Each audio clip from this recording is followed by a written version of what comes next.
Pets assombrando. Fala, meus pets corajosos, sejam bem-vindos a mais um relato. Não se esqueça de se inscrever, já deixar o like e curtir bastante pra mim estar trazendo mais relatos como esse. Bora pro primeiro relato.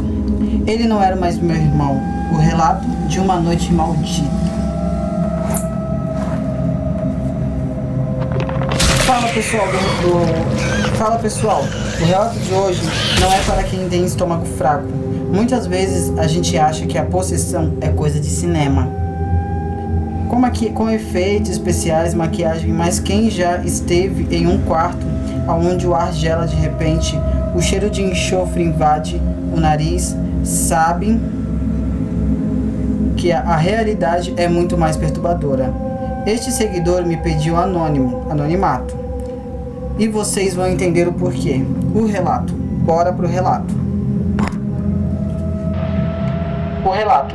Tudo começou com pequenos relapsos de memória do meu irmão mais novo. Ele dizia que ouvia alguém chamando o nome dele, mas a voz parecia vir de dentro da própria cabeça. No começo, achamos que era estresse, talvez cansaço, até aquela terça-feira. Eu estava na sala quando ouvi um estrondo no andar de cima. Corri para o quarto dele. A cena que eu vi ainda me persegue nos pesadelos. Ele estava parado no quarto, mas as articulações dele pareciam erradas. O pescoço estava inclinado de um jeito que nenhum humano conseguiria manter sem sentir dor. Quando ele se virou para mim, os olhos não eram mais os dele. Estavam escuros, profundos, como se não houvesse mais alma. Ali dentro ia a voz. A voz não era de um garoto de 15 anos. Era uma mistura de várias vozes falando ao mesmo tempo. Um som cultural que parecia vir do chão, vibrando nas paredes. Ele não gritou, ele apenas sussurrou segredos sobre a nossa família, que ninguém mais sabia, coisas que estavam enterradas há décadas. Naquele momento eu percebi não era o meu irmão que estava ali, era algo antigo, algo que tinha usado a brecha do medo dele para entrar. O quarto ficou frio de repente. Pex. Eu chamava o meu irmão, mas nada, não respondia. Então os pés dele saíram do chão. Seus olhos, que antes eram castanhos, estavam brancos. O seu rosto tinha um sorriso malicioso. No rosto, tudo começou a tremer. No quarto, os livros caíram e foi aí que aquilo falou com uma voz grossa, baixa. Estamos livres. Estamos livres. Deu um clarão forte e eu acordei na minha cama, dormindo. Pex, eu tentei falar com os meus pais, mas a única coisa que eles falaram foram que isso é apenas imaginação. Sabe, o meu irmão? Bom, ele tirou a própria vida aos 15 anos, vocês sabem, na janela do mesmo quarto. Esses dias achei uma carta dele, aonde falava: às vezes abrimos portas achando que podemos controlar e acabamos sendo engolidos por algo lá dentro. É estranho, né? Essa carta dele fala que às vezes abrimos portas onde não há vozes. Será que isso não foi uma coisa que ele acabou buscando, né? Foi mexer algum feitiço, magia, alguma coisa, e acabou atraindo essas vozes, né, gente? Talvez sim, talvez não, né? Vai ficar aí no ar, porque o relato não foi terminado, vai ficar no ar. Relato 2. Ela começou a falar com uma voz que não era dela. Nunca acreditei em possessão. Sempre achei exagero, coisas de filme, até aquela noite. Minha prima Camila tinha se mudado para uma casa antiga, daquelas que pareciam normais. de dia, mas à noite ficava silenciosas demais. A casa era herdada da avó dela, que tinha morrido.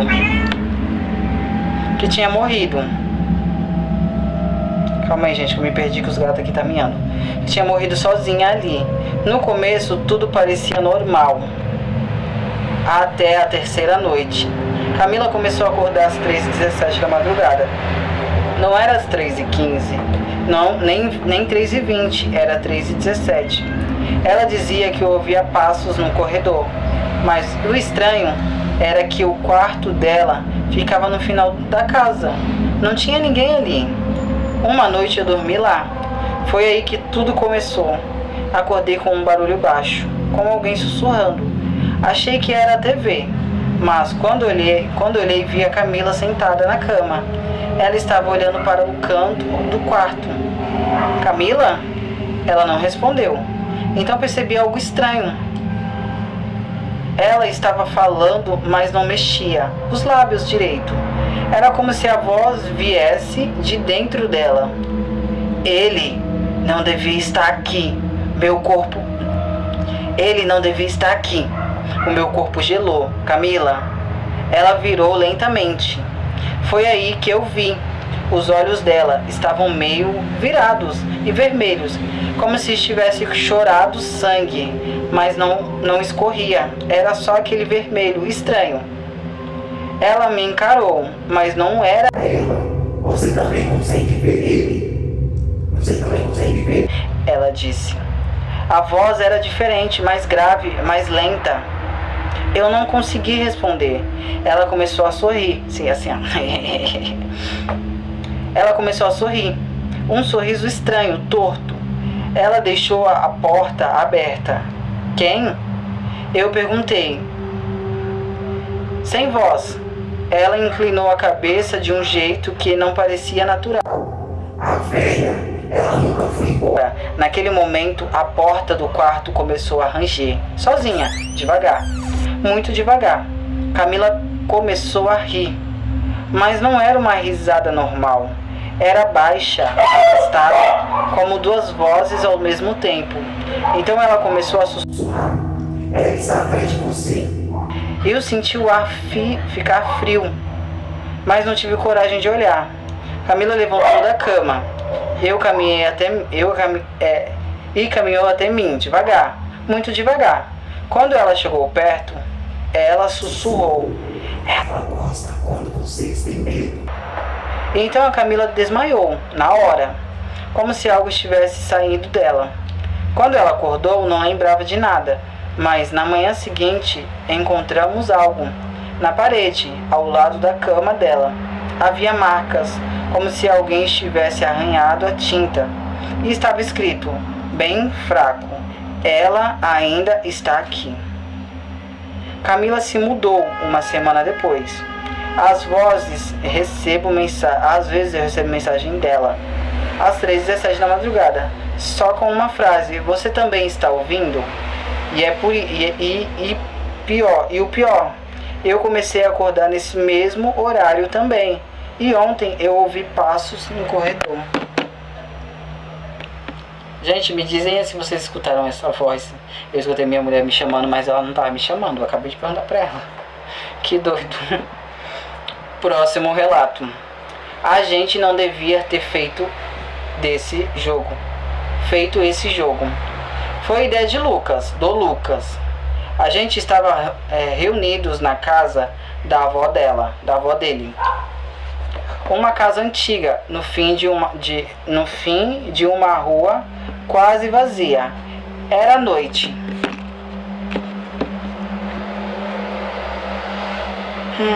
Quase vazia.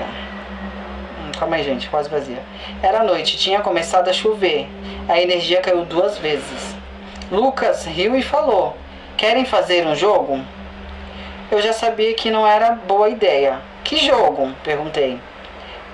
Ele abriu a mochila e tirou uma folha velha com algumas palavras escritas e um copo, só para chamar alguém. Todo mundo ficou em silêncio, mas ninguém teve coragem de dizer não. Apagamos as luzes, Só deixamos uma vela no meio da mesa. O vento começou a bater na janela. Lucas colocou o copo no meio da folha. Todo mundo colocou o dedo. A gente colocou. Se tiver alguém aqui, se manifesta. Nada, silêncio. A chuva começou a ficar mais forte e então o copo se mexeu, devagar, muito devagar. A gente achou que alguém estava empurrando. Para de zoar, disse a Ana. Eu não tô mexendo, o Lucas falou. Lucas respondeu. O copo deslizou. S-E-I-M. Ana puxou o dedo. Isso não é engraçado. Nesse momento, um barulho forte veio do corredor. Bam! Como uma porta batendo. A gente se assustou. Tem mais alguém na casa? Perguntei a Lucas, balançando a cabeça. Só a gente. Então ouvimos passos devagar no corredor. Tec, tec, tec, tec. A vela começou a tremular. Ana começou a respirar diferente. Ana? Ela não respondeu. Ela estava olhando fixamente para a mesa. Então ela começou a sorrir. Mas não era um sorriso normal, era lento, estranho. A Ana, Lucas falou. Ela começou a rir. Uma risada baixa, mas parecia que vinha de longe. De repente, os quadros da parede caíram, um depois do outro. Bam, bam, bam. A gente gritou. A Ana levantou da cadeira, muito devagar. Os olhos dela estavam virados, vermelhos, como se estivessem cansada demais. Ela falou, mas a voz não parecia dela. Vocês me chamaram?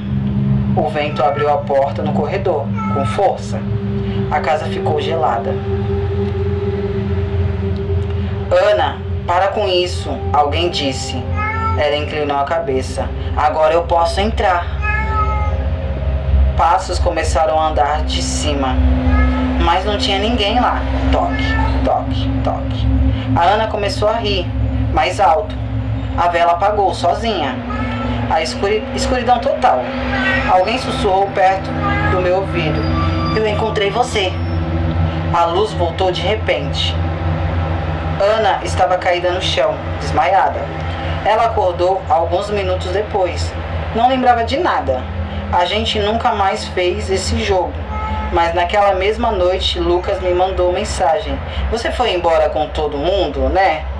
Eu respondi, sim.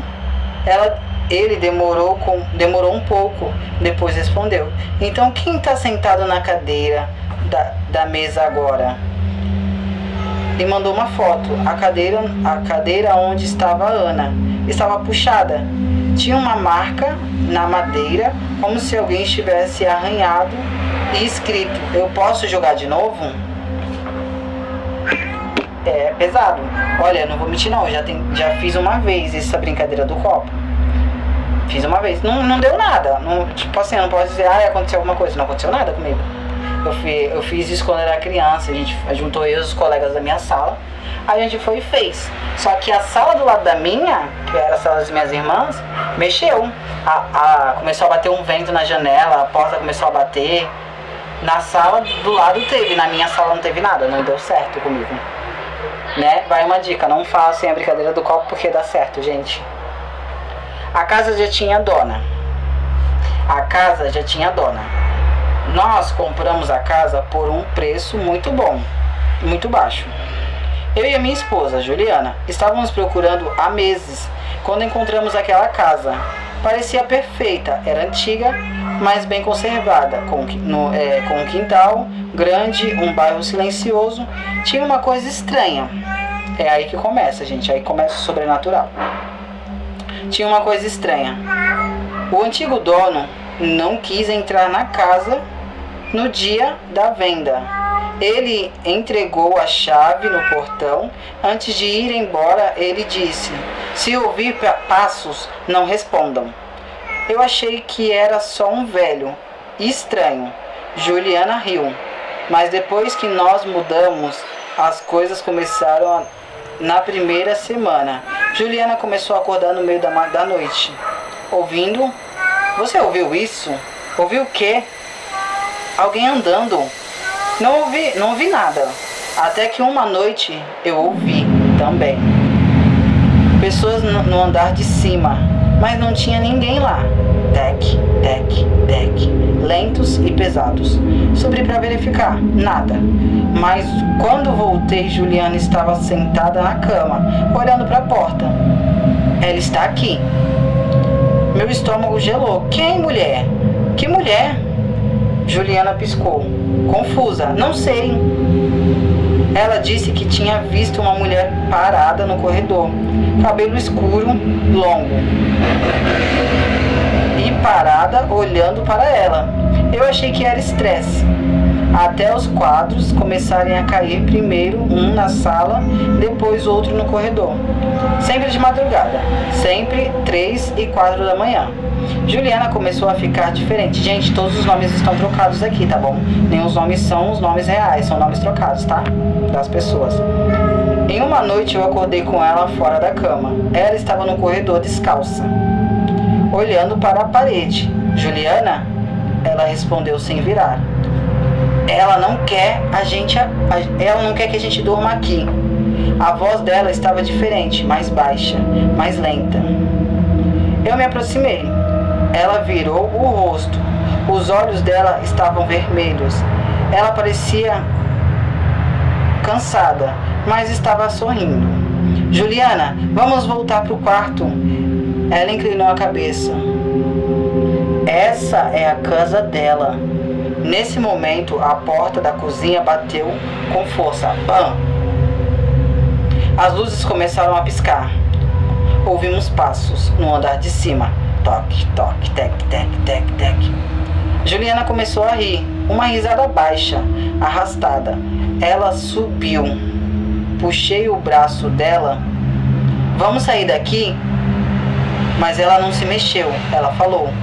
Ela quer que você vá embora. Então Juliana caiu no chão. Ela falou. Ela quer que você vá embora. Então a Juliana caiu no chão, desmaiada. Na manhã seguinte, ela não lembrava de nada.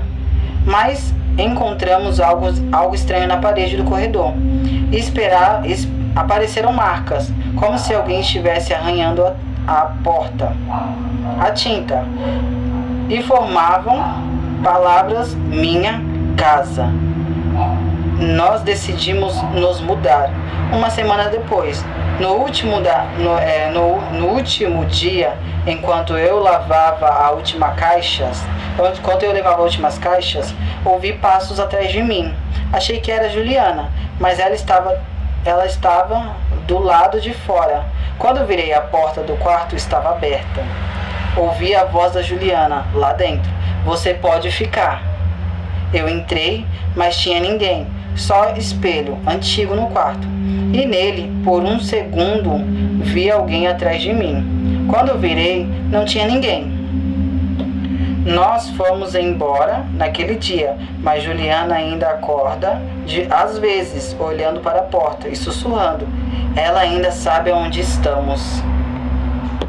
Gente, não se esqueça de se inscrever, já deixar o like, curtir bastante para mais relatos como esse, tá bom?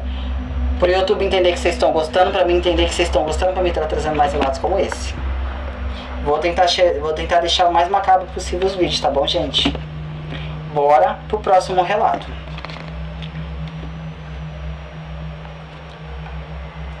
O paciente do quarto 312.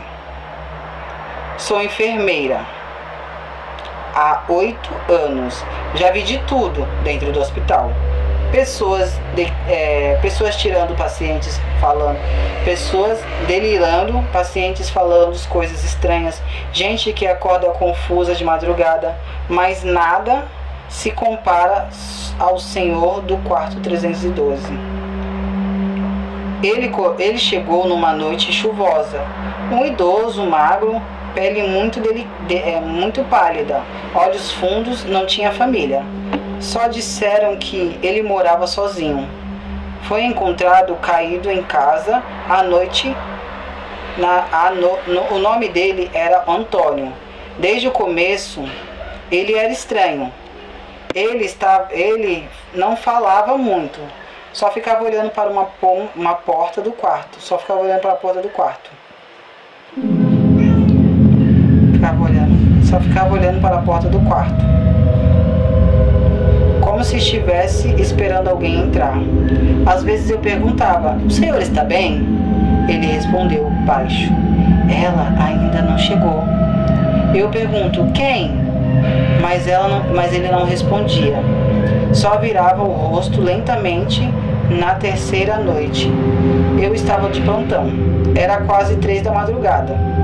Quando fui trocar a sonda dele, o hospital estava silencioso demais. Até os monitores pareciam mais baixos. Quando entrei no quarto, percebi algo estranho. O senhor Antônio estava acordado, olhando direto para mim, sem piscar. Boa noite, seu Antônio, eu disse. Ele não respondeu. Comecei a preparar os materiais. Foi quando ouvi um barulho, toque, toque, toque, vindo do banheiro. Mas o banheiro estava vazio. Olhei de volta para ele.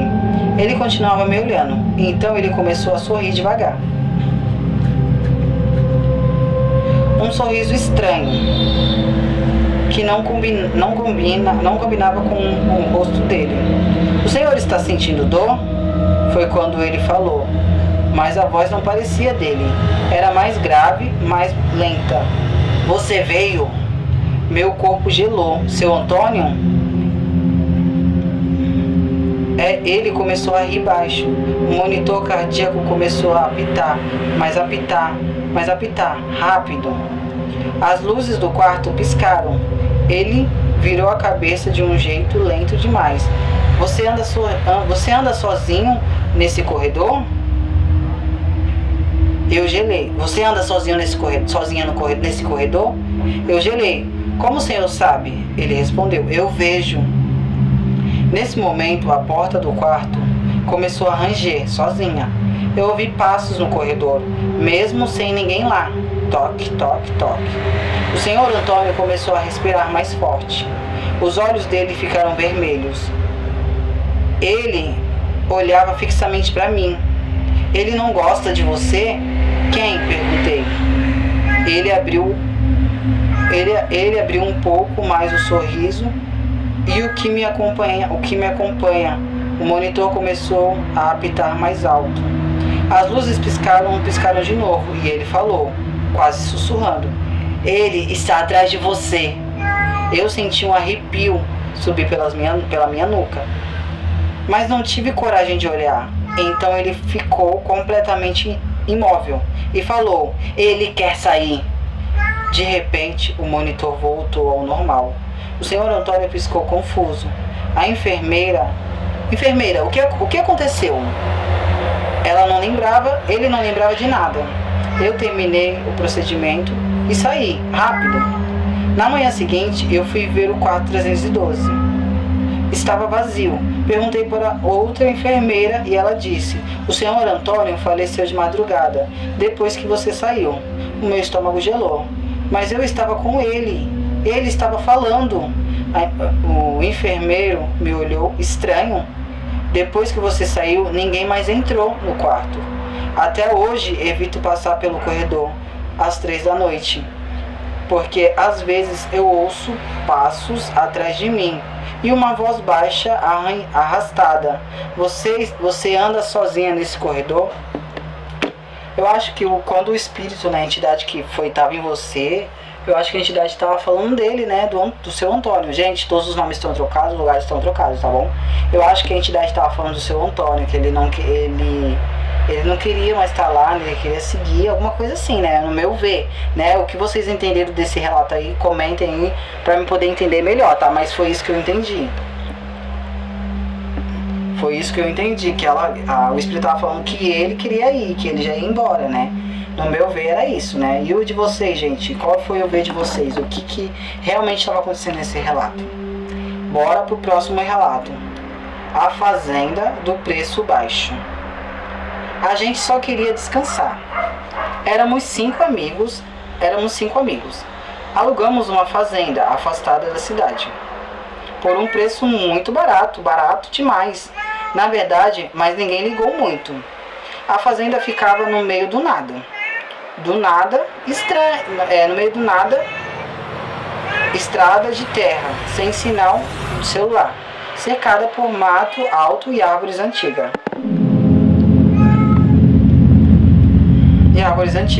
Quando chegamos lá, já sentimos algo estranho. Era silencioso demais. Sem cachorro, sem galinha, nada. É estranho para uma fazenda, disse Rafael. Mas entramos mesmo assim. É estranho, mas entrou da mesma forma, né? A casa era antiga, madeira rangendo, móveis velhos e um cheiro leve de mofo. Onde tem mofo tem espírito, gente. Na primeira noite tudo parecia normal. Até a Júlia começou a passar mal. Minha cabeça tá doendo, ela disse, segurando as têmporas. Achamos que era só cansaço da viagem, mas depois ela começou a sentir ânsia. Tô com um negócio ruim, não sei explicar. Ela foi deitar mais cedo.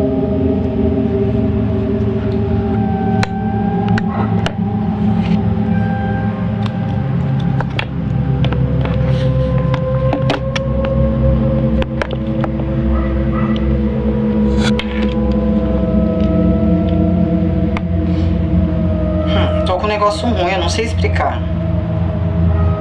Mas, gente, eu me perdi. Ela foi deitar mais cedo. O resto da gente ficou na sala conversando. Foi quando ouvimos passos no andar de cima. Achamos que era a Júlia, mas os passos eram pesados, arrastados. Ela não estava passando mal, alguém disse. Subimos para ver. Ela não estava passando mal, alguém disse.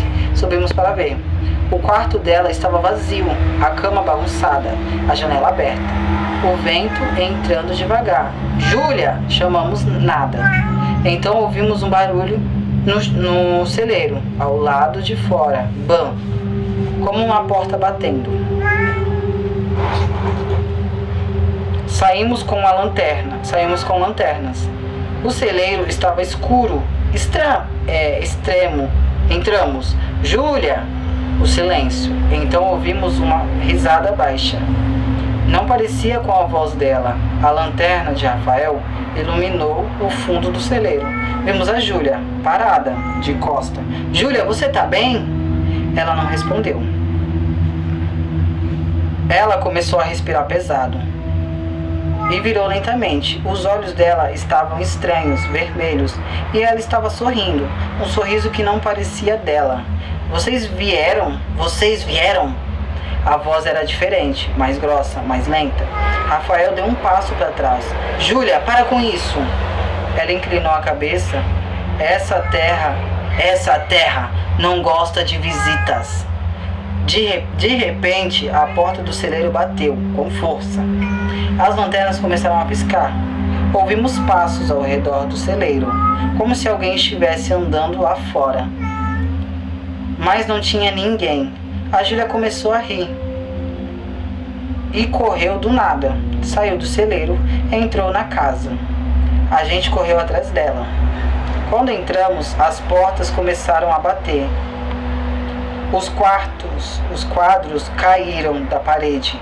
O chão rangia, como se alguém estivesse andando no andar de cima. Cadê ela? Alguém gritou. Então ouvimos passos no corredor, lentos, pesados. A Júlia apareceu no fim do corredor, descalça, cabelo caído no rosto. E ela começou a andar em nossa direção. Vocês não deveriam ter vindo. A luz piscou e apagou. Escuridão total. Começamos a ouvir ela correndo pela casa, batendo nas paredes e rindo. Uma risada alta e ecoando pela fazenda. Saiam, saiam, saiam! Quando a luz voltou, ela não estava mais lá. Saímos da casa, fomos para o carro. Esperamos até amanhecer. Quando voltamos para dentro, a Júlia estava sentada na sala, quietinha, confusa. O que aconteceu? Ela não lembrava de nada. Ela não lembrava de nada. Fomos embora naquela mesma manhã, mas antes de sair, vimos algo na porta de madeira, arranhando, como se alguém tivesse feito as unhas voltem. Quando olhamos para a janela da fazenda, por um segundo, vimos a Júlia refletida no vidro, sorrindo, mas ela estava ao nosso lado. Gente, falam mesmo que quando a pessoa ela passa por uma possessão, ela não lembra de nada, né? Porque foi uma possessão, o espírito tomou o corpo da pessoa e a pessoa não lembra de nada. Falam que é assim, né? Quando é possessão, quando a pessoa passa por uma possessão, ela não lembra de nada. É como se a memória, a cabeça dela apagasse. Se fosse eu não teria nem entrado nesse celeiro, não teria